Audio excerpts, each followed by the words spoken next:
Fingolimod is a tablet, 0.5 milligrams given daily. The frequency of dosing is meant to be once per day.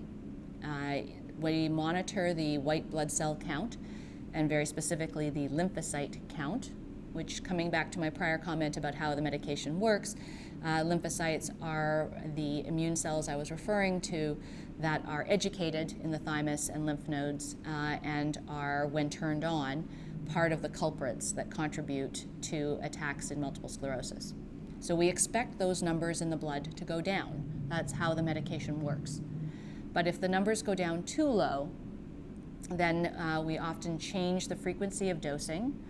Instead of giving Fingolimod daily, we may give it every second day.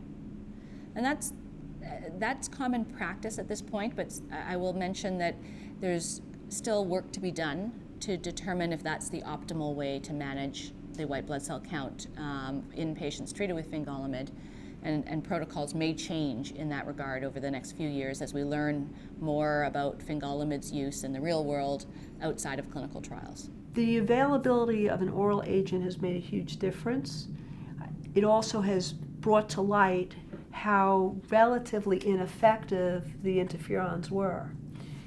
Therefore, it has raised the awareness that high efficacy, early efficacy treatment is a very advantageous approach.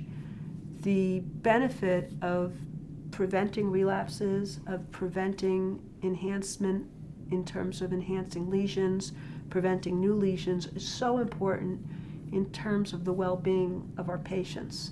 Some of that is immediate. Nobody wants to have a kid have to miss school because of a relapse.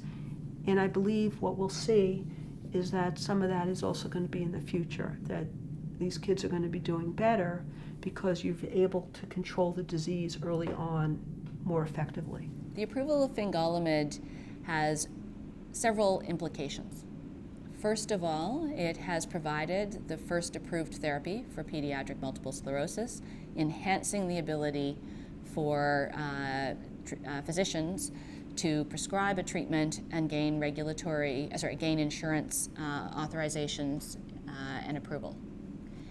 For patients that have been treated in pediatric multiple sclerosis programs in the United States for the last decade and a half, we have advocated pretty successfully with both regulatory agents, well, more effectively with insurance payers in terms of being able to prescribe different medications for our patients. So in my practice, the approval of Fingolimod has had a relatively modest effect on my ability to prescribe treatments that I think are appropriate for a given child, but that is in part because I work in a recognized pediatric MS Center of Excellence and have somewhat effective strategies to communicate with insurance payers to argue on behalf of my patient as to why they need a particular treatment. I think the approval of Fingolimod will make that process easier for everyone, certainly if you're prescribing Fingolimod.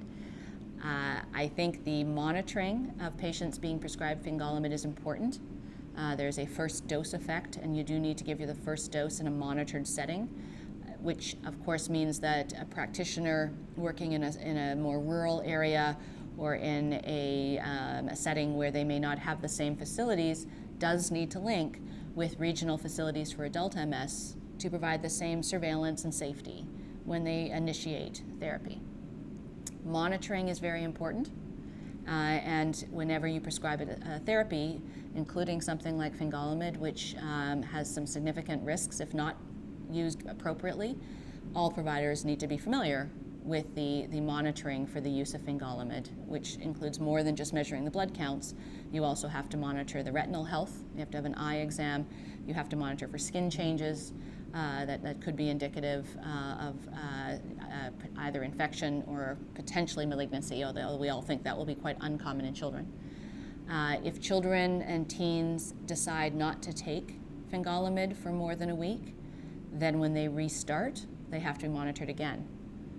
And this is important because teenagers in particular are notorious for deciding, often without sharing with anyone, that they might just skip a week, and we have to warn them about the safety side of that. So just because Fingolimod is a tablet does not make it safer than other medications, and that's a reminder I give every family. It looks easier to take, but that doesn't reduce the responsibility for monitoring its safety, and that's something that we as an entire community need to be careful about. We haven't had a chance to talk about vaccinations, but it's relevant to point out that before we start any therapy, really, we need to review the vaccine history of our patients.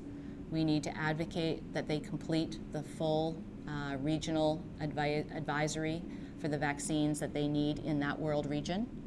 We want to be sure, in particular, that they have been vaccinated against chickenpox, which if you acquire as an infection when you're on a medication that reduces your immune system's normal function, can be a much more serious infection. We also need to keep in mind that on certain medications, but not all, giving vaccines is something that you need to think through carefully, because some of the medications we use, particularly in adults, but in the future in children, may alter how well you respond to a vaccine. And if you don't respond to it the way it's meant to be designed, you may not be as immune protected as the vaccine was designed to be. And of course, very importantly, on many of the MS medications, live attenuated vaccines, which is a subset of different vaccines, are not advised. So again, this requires that all individuals who prescribe any of the MS medications need to be very well versed in the prescribing pattern of the medication, the ongoing safety surveillance for that therapy, and the pre-treatment approach to what you need to check in terms of vaccines. For some of the medications, you need to be sure that the person does not have tuberculosis, and you need to be sure that you know about their hepatitis status, and particularly if they were vaccinated. These are very, very important considerations that should not get lost in the prescribing process for any of these therapies.